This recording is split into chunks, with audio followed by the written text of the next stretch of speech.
Okay, so supposedly this would be our last class for this semester, and then there would be one lab test, coding test, and then lab exam. I think 25th is the date for you for exam, and 2nd or 3rd December is for theory exam. So we'll discuss about those things later on. There are certain topics, small topics, which are remaining, and that I'll cover today. And if you are willing to join class on Monday also, then there is one more topic, which is deadlock, which is not strictly pertaining to modern operating system, because modern operating system don't care about deadlock. But in general, in system design, deadlock understanding of deadlock is very much necessary. So if you are willing to join, we can have class on deadlock also on Monday. That depends upon you. You can talk to your CR, and otherwise I'll send my video on the deadlock. So that's up to you. There's one more important thing, which is monitors. We have already seen semaphores, and we have seen it is difficult to produce correct programs using semaphores. Reason is, if these semaphores are scattered throughout the program, uh, it is very difficult to see which SEM signal is for which SEM weight, for which semaphore. So this is difficult to debug. And another thing is uh, seeing the effect of a single semaphore is easy, but it's not easy to see the overall effect in combination, where there are many semaphores working in combination. So overall, what is going to be the effect of one error? It is not easy to realize. So to avoid this situation, in many programming languages, there is a construct where generic name is monitor is provided. Those who are well versed with Java might have seen that synchronized thing. Fine. So some programming languages provide monitor like construct. So we will be discussing monitor in general in different programming language, the usage, and how to utilize this particular construct may be different. It provides equivalent functionality to that of semaphores, the monitor, and it is far more easier to control than semaphore. It has been implemented, as I told you, by many programming languages like concurrent Pascal, Pascal Plus, Modular 2, Modular 3, and Java. It has also been implemented as a program library. What it provides, it allows programmers to put a monitor lock on any object. And then depending upon the implementation, depending upon how a programmer is utilizing, you can lock all linked lists with one lock, or have one lock for each list, or have one lock for each element of each list, depending upon how you are trying to utilize that. In general, monitor can be with or without signals.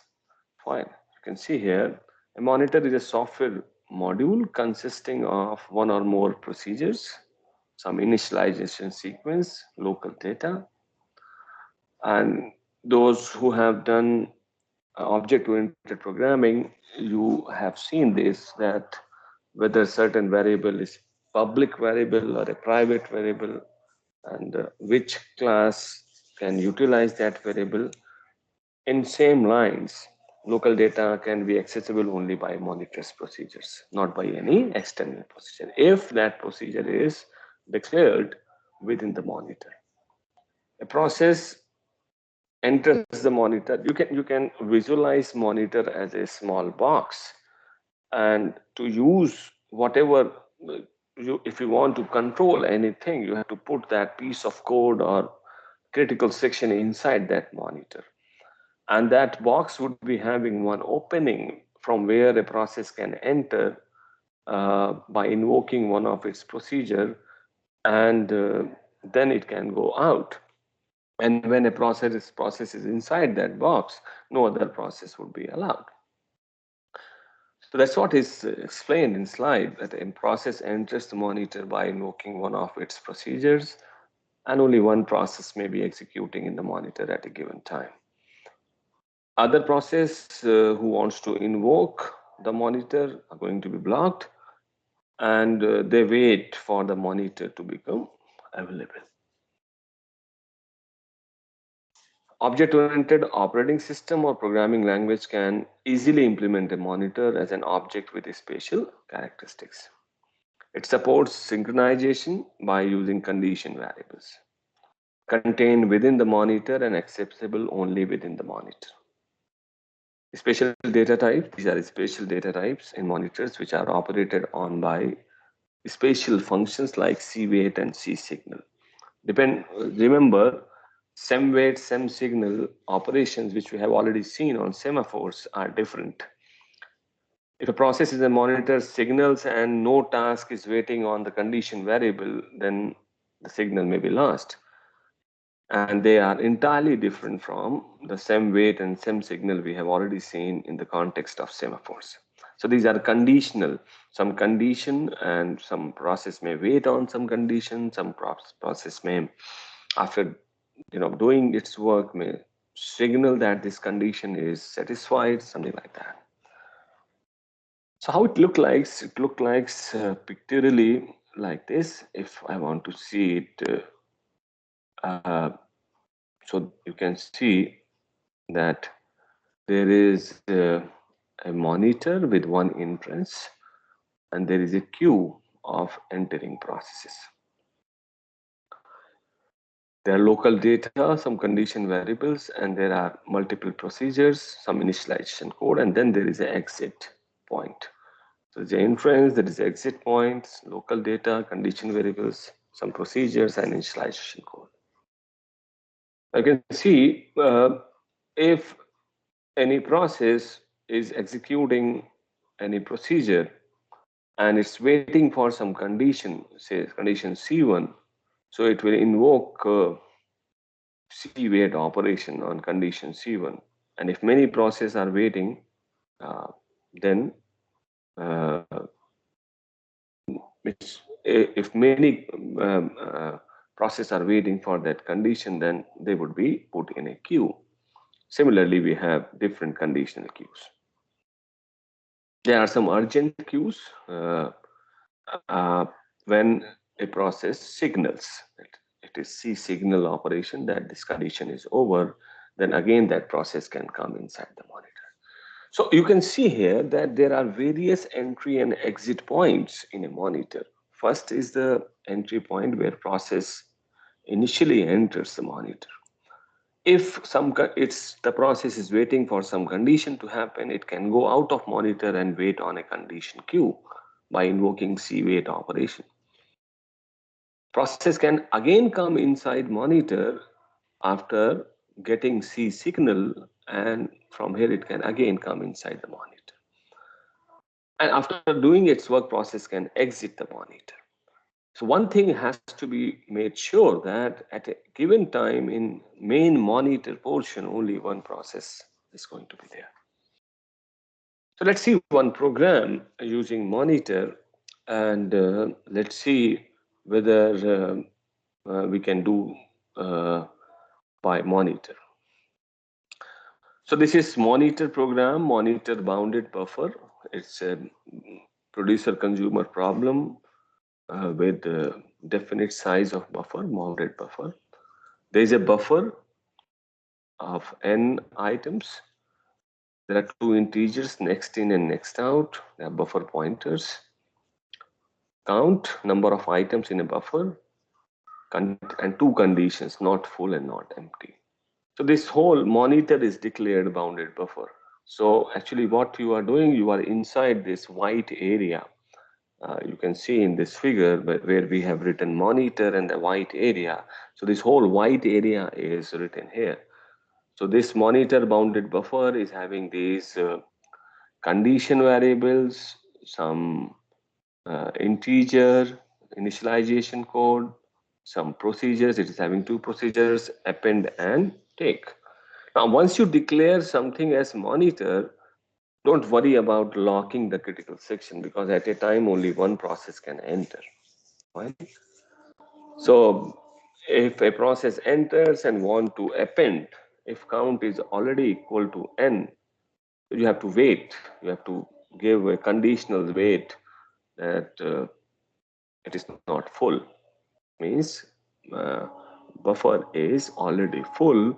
You are not allowed to append any other item, and then you would be out in this condition queue, condition which is not full.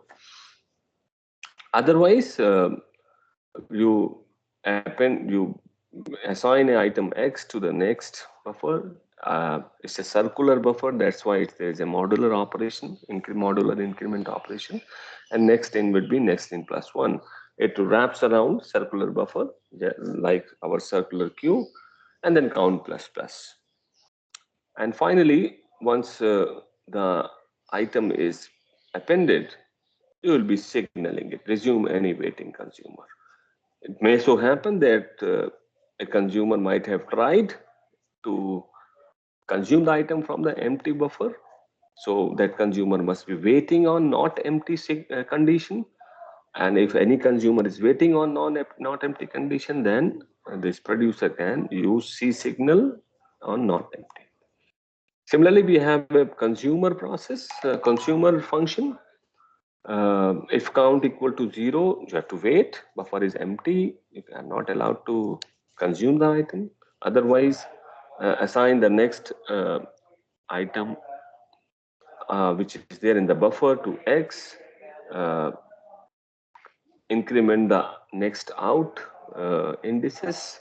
Again, it's a circular increment, and decrease the count. And then C signal. Once one item is consumed, the C signal will be used, and this C signal will release one process which may be waiting on C wait, not full. So in this way, you can use monitor body. You can see some initialization sequence. Next in is 0, next out is 0, and count is 0. Any confusions to anybody? Any confusions to anybody? Any problem? Any issues?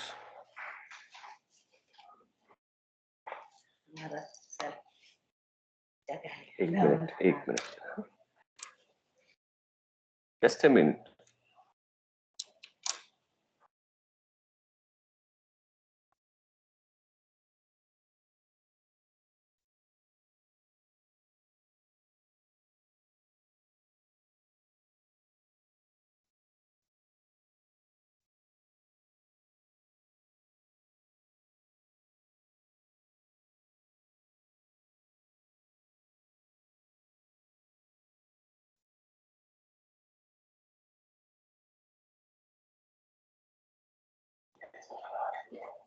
Fine. Any problems to anybody?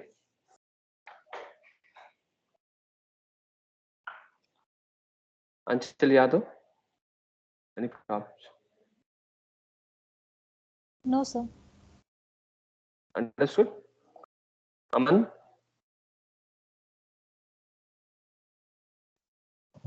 Aman Singh?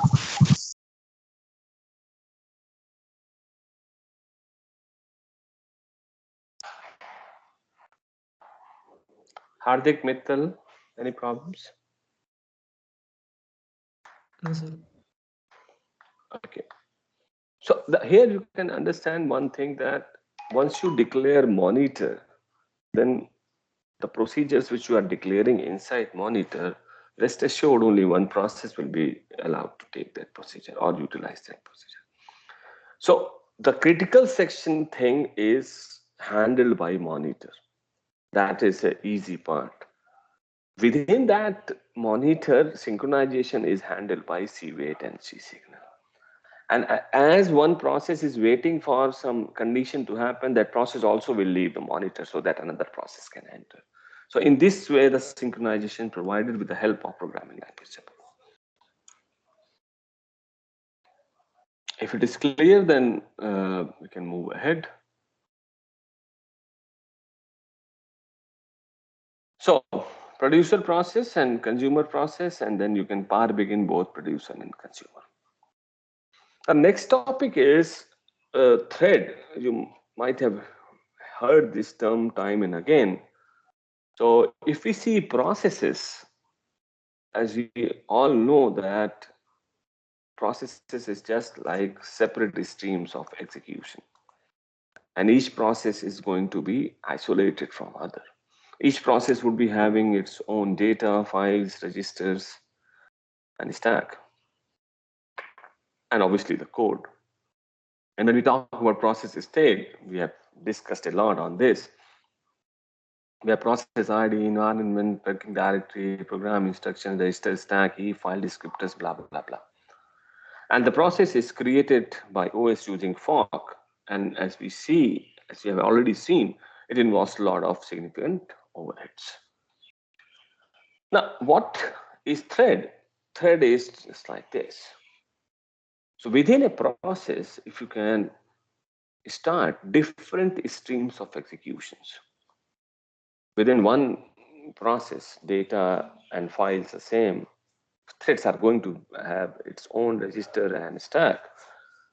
And they are executing different piece of codes. Means a process, if it's a simple process, it would be having one program counter value, and from one point to another point, the process is executing. But what is thread? Thread is like you can have different control sequence.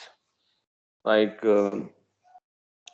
if you talk about programs like Microsoft Word or any word processing program, so one thread, main thread, you are typing. So if you want to underline it, different piece of code, you will press underline button, and then you press italic button. So you are typing, it is getting underlined, and it is getting italicized also. So they are getting controlled by different piece of codes. So at a time, 3 threads are working on that. Threads in a process not isolated from each other. Obviously, you'd be having each thread state, separate thread state, because they'll be having their own program counter value and stack counter value and own stack. But creating a thread is a lightweight thing. Why we are saying it lightweight? Because you only have to maintain its own register, context, and stack. Rest data, files, and piece of code is going to be same. You can start the code, or you can have one thread may be using one procedure, another thread may be using another function, another thread using another function, but they are all using same piece of code. So you can create a process and can initialize different thread from that. So that's why this thread is lightweight. Sometimes we say it's thread or lightweight process. Need of threads, it's lightweight. And then because they are not completely isolated from each other, they facilitate efficient communication between them. And then efficient context switching, you are not required to take whole process out and then put another process in. You can have efficient context switching also. If you want to compare threads versus process, thread has no data segment or heap. Process has code, heap, stack, and other segments. A thread cannot live on its own. It needs to be attached to a process.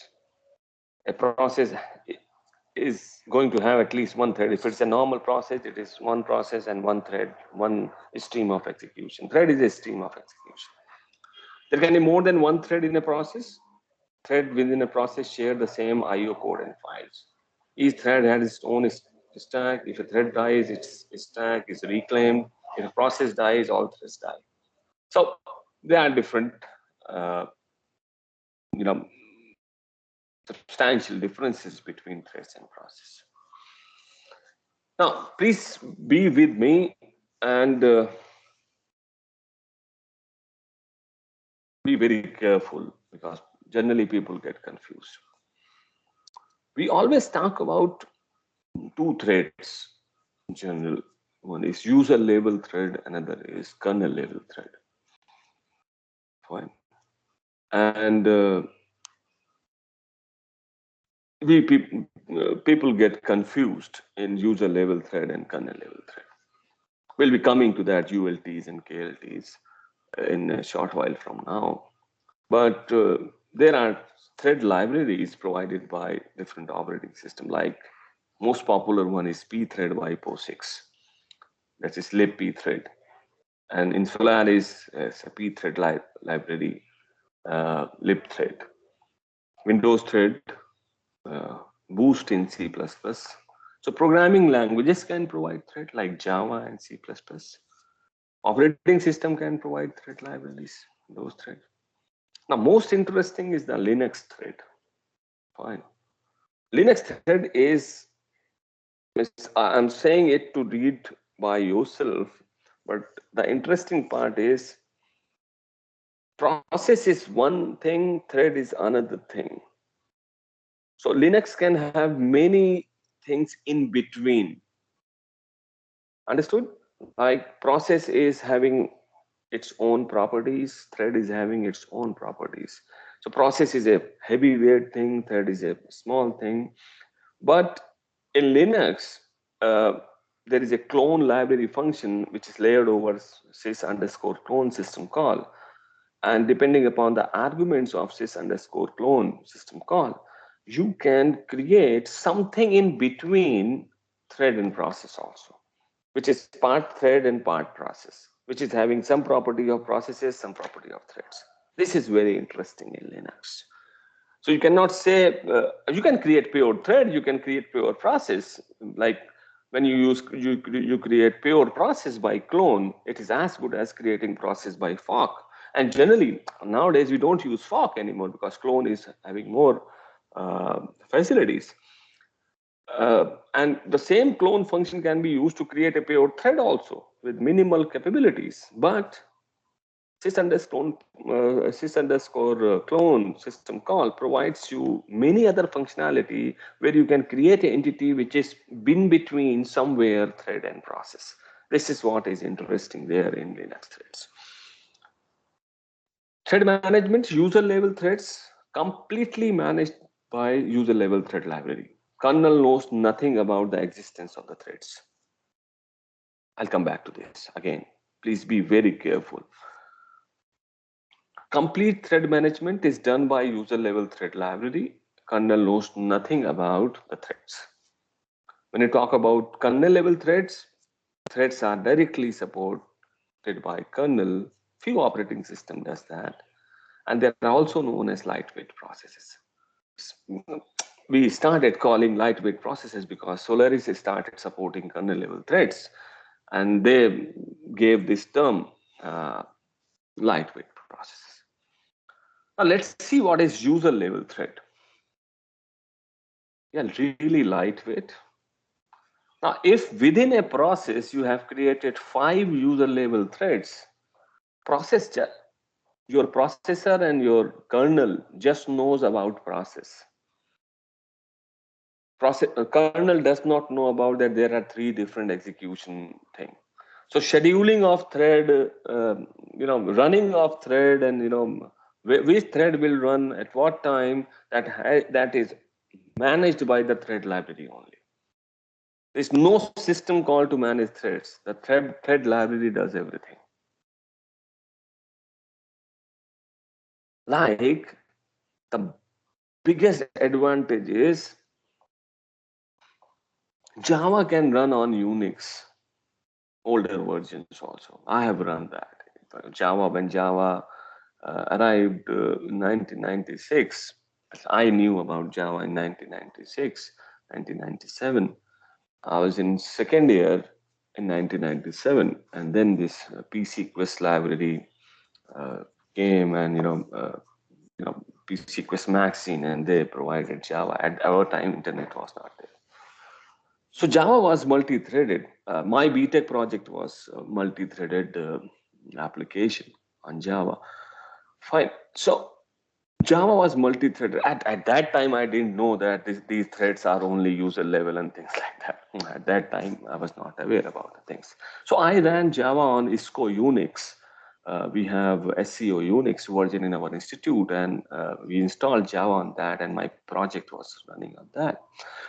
So Unix does not support thread, but still it can be implemented on any OS because it's a kind of middleware like JVM. When you install Java virtual machine, that hides all the details of the architecture, and then JVM with the help of Java libraries can support multiple threads. Like when you use POSIX thread, POSIX library hides everything and threads are supported by POSIX library. Switching is fast because you are in user mode only. So from user to user mode, switching is very easy. Remember when we were switching processes, the kernel was involved in between, and that's why it was not that fast. You may be asking a question that, sir, why ULTs then? If in any case that process would be executing? Okay, you asked this question after some time. Let's see the disadvantages. Scheduling can be an issue. Suppose one thread is blocked on an IO, then and another is runnable. You cannot run it because one thread is blocked on an IO means the process is blocked, and if a process is blocked, another threads cannot run also. Lack of coordination between kernel and threads. A process with 1,000 threads competes for a time slice with a process having just one thread, because the schedulable entity for kernel is process, not the threads. So here I can give you example. Suppose your time quanta for process is 20 time unit, and you are running 20 threads also at user level. So this is the duty of your thread library to assign these 20 time unit and schedule those 20 threads within this 20 time units so that user cannot get any idea. It requires non-blocking system call one thread. If one thread invokes a system call, actually one thread invokes a system call means the process, what is thread? Thread is a code sequence. So anywhere in the code, one thread is running, and that thread invokes a system call means what? A process is invoking a system call means other has to wait. So this is a disadvantage of the thread. Nowadays, what we can do, we can assign different user level threads to different processors, which can give some advantage. Some of the disadvantages can be concealed, but still user level threads have their not disadvantages. So why we use then user level thread? Anybody can answer?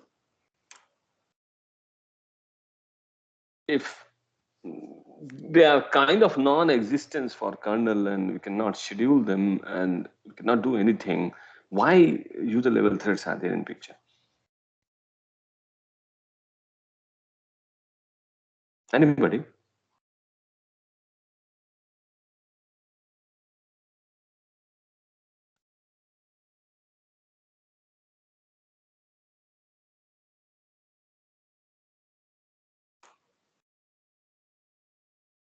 Anjali Bhatia, Anukul Jaiswal, Anurag Upadhyay.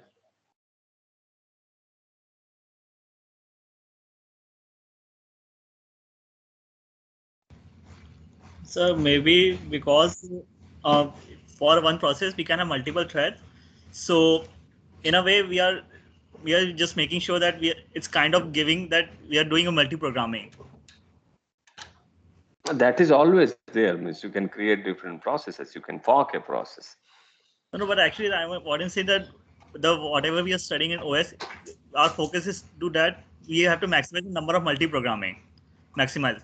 So maybe I give you an example, Divyansh. Suppose there is a server program, fine.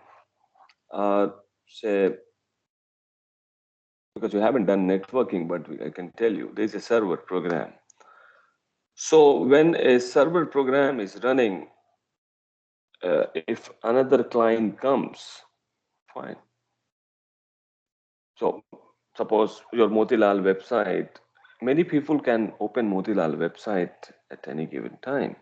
It can support many users like clouds and all, which like youtube.com server is supporting crores of clients.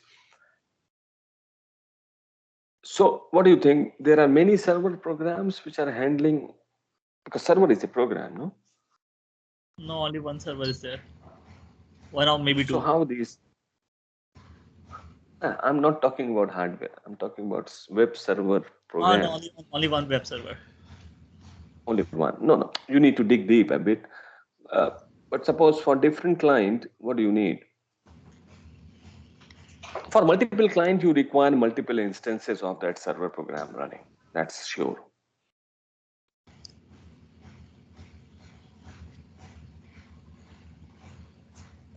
Sir, So you need to fork. Yeah. Who is sir speaking? might be Yeah.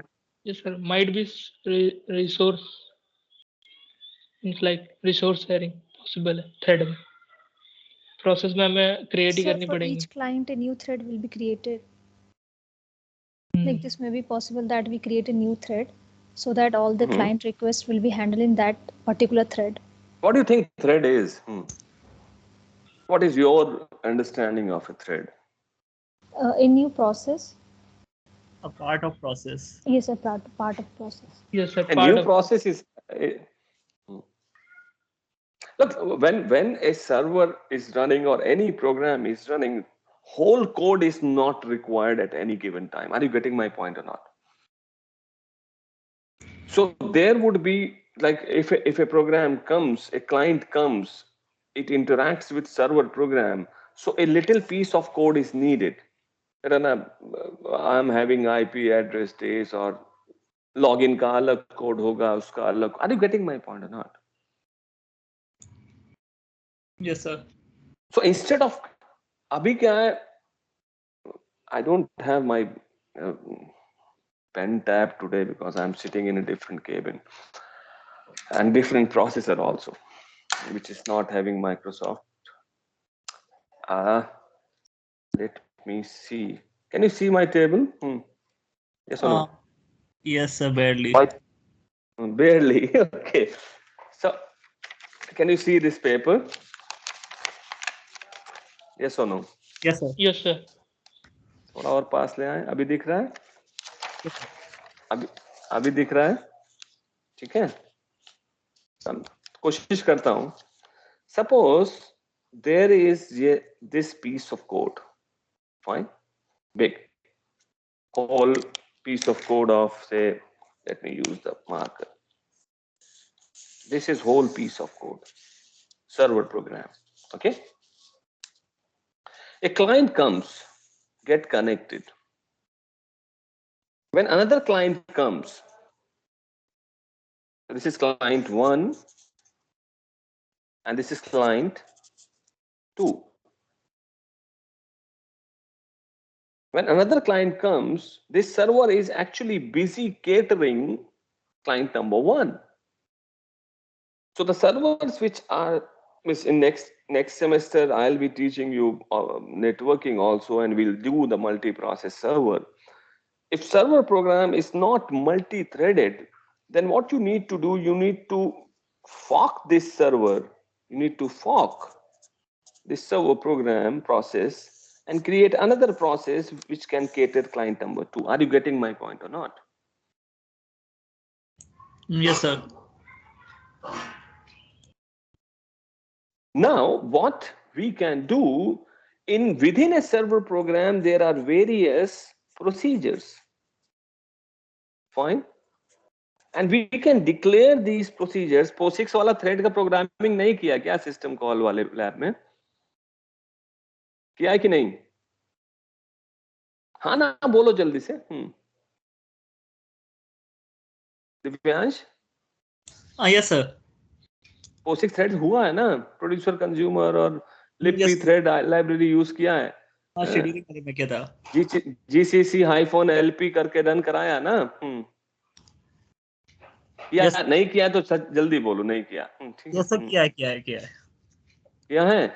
उसमें बनाया होगा ना producer consumer. वो lab के सब assignment मेरे ही बनाए हुए हैं इसलिए मैं जानता हूँ. ठीक है. POSIX का उसमें एक सेक्शन है थ्रेड का, प्रोड्यूसर कंज्यूमर और सेमाफोर भी यूज किया होगा POSIX वाला. किया कि नहीं किया? प्रोग्रामिंग टूल्स 2 लैब में नहीं किया. Programming tools 2, no. अभी इसी सेमेस्टर तो चल रही होगी लैब एक। सर चलिए, मतलब पिछले 2 हफ्ते का मतलब किया नहीं है, मतलब वो एक्चुअली अच्छा, वो अभी देखो, अभी अभी at user level what you can create these, declare these piece of codes at different threads. Fine. So when a client one comes, there would be a joining procedure, and after using the joining procedure, client can switch to using procedure. Client दूसरे thread पे चला गया, and this thread is vacant, which can support another thread.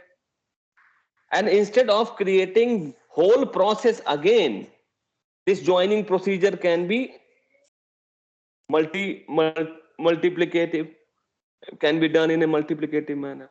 Still we are having only one process, but different pieces of codes can be created as different threads, and this is a lightweight thing. Are you getting the point now? yes sir. So So even if, yeah, so what manages these threads? Operating system and library, जो thread library POSIX, जब हम कहते हैं thread library, वो खाली code नहीं देती है तुमको, उसमें ये भी कोड होता है कि इनको मैनेज कैसे करना है. Getting the point? So when we do या so when we do paging of a process, so मतलब this thing is done by the library for the threads as well.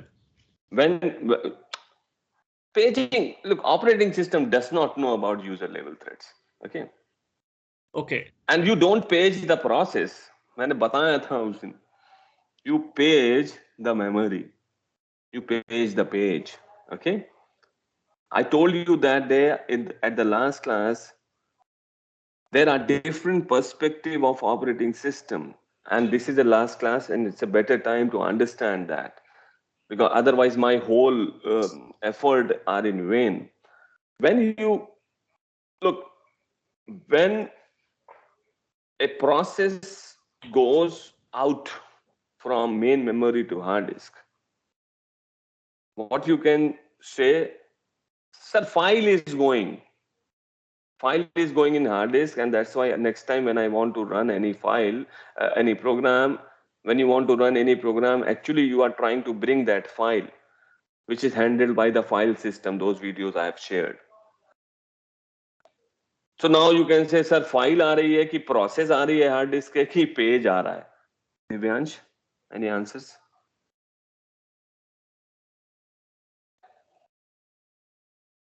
समझ में आई मेरा बात?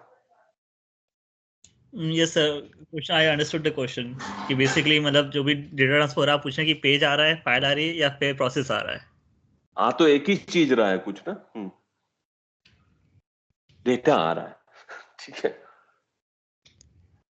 उस डेटा को कभी तुम फाइल बोल रहे हो, उस डेटा को कभी बोल रहे हो ये प्रोसेस चल रही है, उसी डेटा को बोल रहे हैं नहीं ये पेज रहा फ्रेम में आ रहा है हार्ड डिस्क से. और पूरे सेमेस्टर की मेहनत बस इसी क्वेश्चन में है, whether you are able to understand the perspective of operating system or not. हमने अलग अलग क्यों पढ़ा है, सब कुछ पढ़ तो लिया अलग अलग, but now how to synthesize that knowledge which we have gained in isolated manner. When you write cc something.c, you are playing with file system. When you are trying to compile, when you are writing ./a.out, you are again playing with file system, because file system is bringing. When you are writing cd or ls, file system, so you are trying to search that file, वहां पे file system आता है आपको आपका help करने के लिए. जब ls को रन कराना होता है तो प्रोसेस मैनेजमेंट सिस्टम आता है कि नहीं, नई प्रोसेस बनानी है, वो एग्जेक्ट करना है, कोड लाना है. बात समझ में आया? और ये जब प्रोसेस रन होना शुरू हो जाती है तो उसको लगता है भैया इसका कुछ तो पोर्शन हार्ड डिस्क में ही पड़ा है, तो फिर वो मेमोरी मैनेजमेंट का बारी आता है. मेरी बात समझ में आ रही है? Yes sir. So these are three different point of view of operating system. हो एक ही काम रहा है, आ तो डेटा ही रहा है ना, इंस्ट्रक्शन आ रहा है हार्ड डिस्क से मेमोरी में आ रहा है, मेमोरी से कैश में जा रहा है, कैश से फिर वो रन हो रहा है आर्किटेक्चर पे. But file system is doing its own work. Actually, all are doing the same work, but they are getting utilized at different point of time. You cannot bring 2 GB process or 4 GB process in one go. So you would be just saying file. So एक block आ जाएगा file का, जो major block, जहां पे वो instruction होगा जो तुमको एग्जीक्यूट करना है. बात समझ में आया एग्जीक्यूटेबल का? अब वो फाइल जब प्रोसेस बन गई, रन होना शुरू हुई, तो प्रोसेस ने बोला यार ये है ही नहीं, ये कोड ही नहीं है. कोड कहाँ है? मेन मेमोरी में नहीं. मेन मेमोरी ने देखा नहीं है, मेमोरी मैनेजमेंट से बात किया, ये पेज वहीं पे है, पेज को ब्रिंग करेंगे. ठीक है, तो start with file system, completed with memory management. In between their is process management. Understood बच्चा लोग? Yes, sir. Hello, sir. But when, sir, the process comes from the disk, for example, when we are starting any process, तुम process लाते हो disc से? नहीं मतलब file, क्या sorry कहते हो? Sir, file sir. तो सर जब हमने डबल क्लिक किया किसी भी फाइल को, तो वो डिस्क पे स्टोर्ड है, तो फिर जब हम डिस्क लाएंगे तो फिर उसे हम मेमोरी में लोड करेंगे. ऑब्वियसली बिना मेमोरी के चलेगा नहीं वो. तो सर वो जो लोडिंग का प्रोसेस है मेमोरी में, वो कौन वो लोडर वगैरह देखेगा?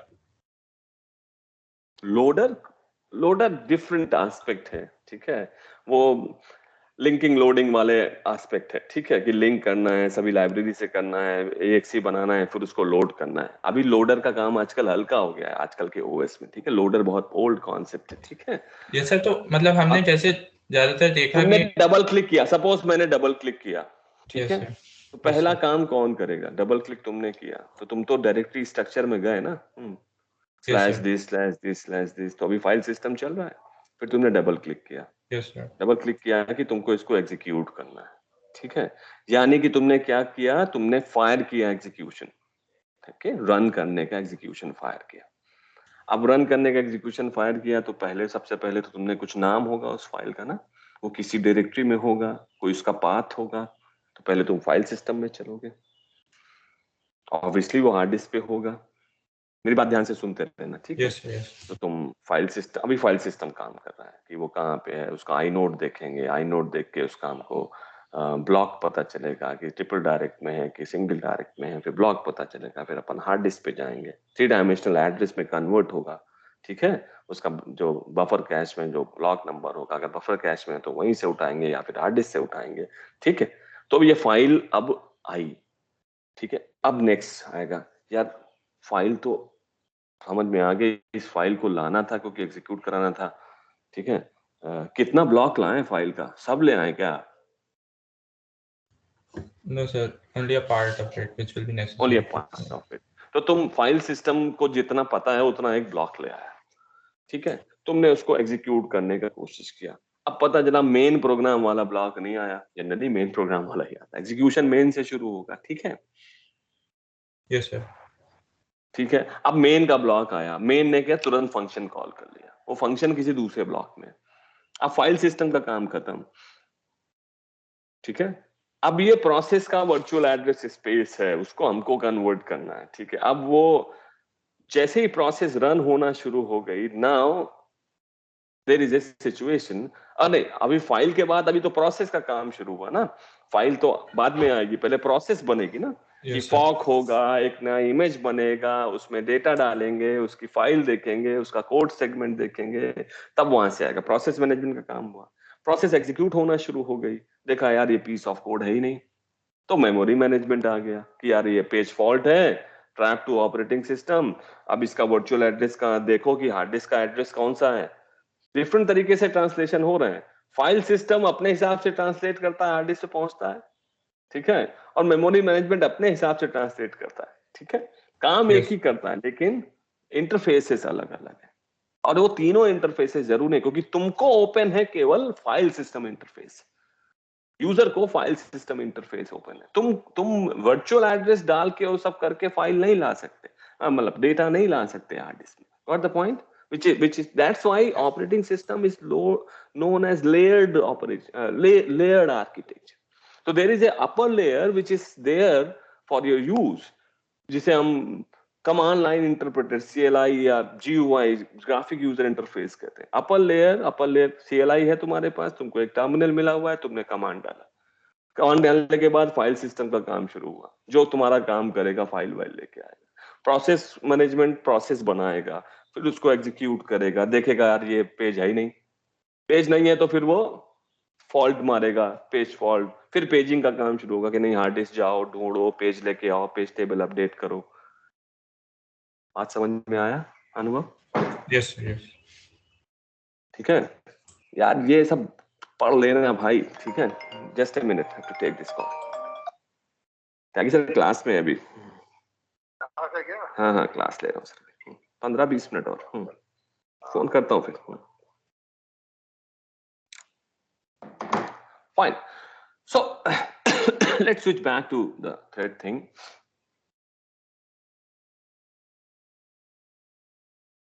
As I told you that these are the disadvantages, and what are the advantages now, it is clear to you.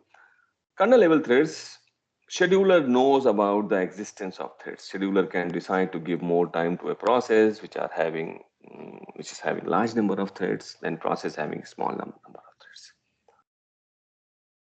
Kernel level threads are especially good for applications that frequently block on certain events. Disadvantages, they are slow, obviously. They involve kernel invocations.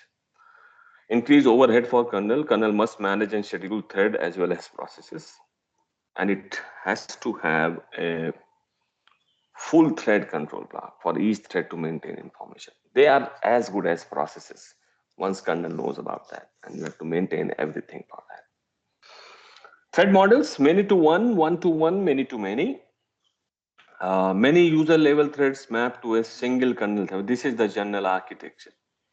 Many user level threads, internally there is only one process, one stream of execution. So this is a general model, many to one model. Windows, Unix, Linux, they support this. Pros, no system call to manage thread, no mode change or switching threads. Cons, no parallel execution of threads. You cannot assign, execute them parallelly, even if you have more processes. All threads block when one issues a system call. Not suited for multiprocessor system. So you cannot pick up user level threads and assign to different processors. They are not suitable for multiprocessor system. But why we use them, I have already explained by taking that client server program example. One-to-one model. This is like one process, and this is multiprocessing. Fine. Each user thread associated with one kernel thread. Pros, better suited for multiprocessing and one thread blocks. The other threads can continue to execute. Cons, expensive, kernel is involved. Fine. When you assign one user thread for one process, it is as good as creating different processes. Many-to-many model, many user threads map to many kernel threads supported by some Unix and Windows versions. Pros, it is flexible. OS creates kernel threads as required. Process creates user threads as needed. Complex. Cons is complex. You have to do double management. User level threads also and kernel level threads.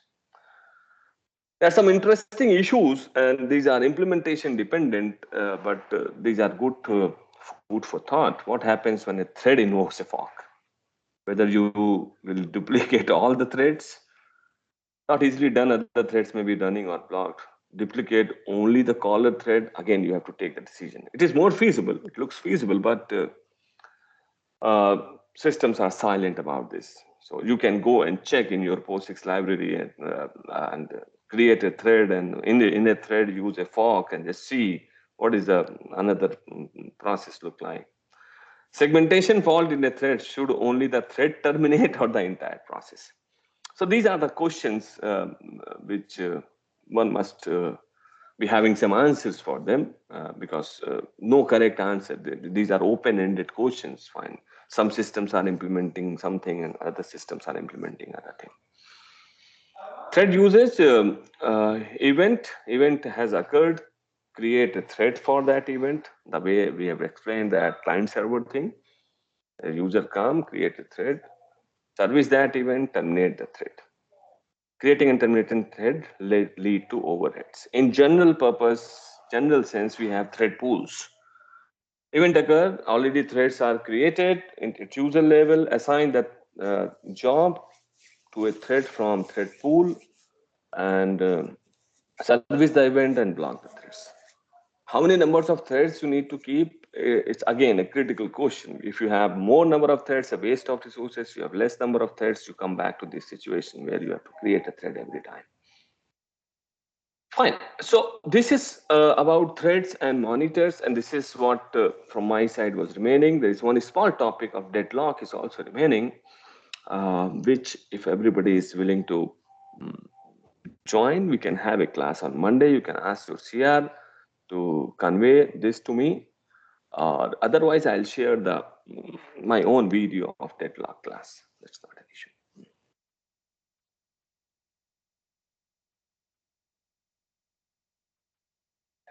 Any doubts to anybody?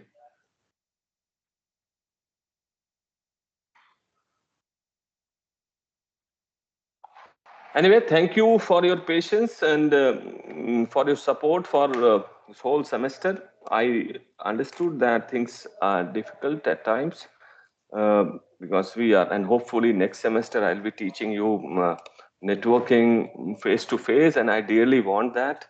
I don't know about you guys whether you want this or not. You're willing to come back to college, yes or no? Yes, Divyansh. Yes, sir. Definitely. Forget about you people. We are willing to teach a proper class actually, because when you come to my age, like 45, 46, there is one more thing which is known as intellectual hunger. Fine, which is not getting satisfied last 2 years. When you have a class, you have one-to-one interaction, and there you are forced to listen to me, one thing, because you are sitting in front of me and you think with me, and that is beneficial for the teacher also, because when you raise question, when you give challenges, then we study more and we make more effort, and besides our own development is also attached with that. Anyway, thanks a lot for your patience and joining classes. I hope that I did my bit. Whatever I could do, I have done. Maybe at some point I have done a little bit more, a little bit less. Always waiting for your feedbacks. If you want to give any feedback, you can. Anonymous feedback is different. It's difficult here in online, but still, if you want to give some honest feedback, you can always write me a mail that how, even if this goes on further, touchwood should not go on further like online mode, but if this goes on, so how I can improve it, some honest feedbacks are needed from your side. And don't hesitate, even if you want to criticize, healthy criticism is always invited. That's not an issue. I'm a sport for this. Don't worry about that. Until unless you are not gali wali mat dena bhai, theek hai? Anyway, thank you. You can leave. Sir वो exam के बारे में आप कुछ बता रहे थे. विमल पहली बार बोला है कुछ. हाँ, बताओ विमल, क्या समस्या है? वो सर एग्जाम के बारे में आप मतलब क्लास के शुरू में कुछ बता रहे थे, एक बार फिर से बता दीजिए. एग्जाम होगा 2 दिसंबर 3 दिसंबर के आसपास तुम्हारा थ्योरी का, और practical exam 25th. I will be notifying you, don't worry. Okay, exam होगा, धड़ल्ले से होगा, मतलब कोई दिक्कत की बात नहीं है, डरो नहीं एकदम. ठीक. ठीक है विमल. Yes sir. अरे क्लास में तुम लोग का दिन होता है, अब एग्जाम में तो मेरे दिन होंगे ना. ठीक है, क्लास तुम लोग एंजॉय करते हो, एग्जाम हम करेंगे. ठीक. और बताओ, और किसी को कुछ पूछना है?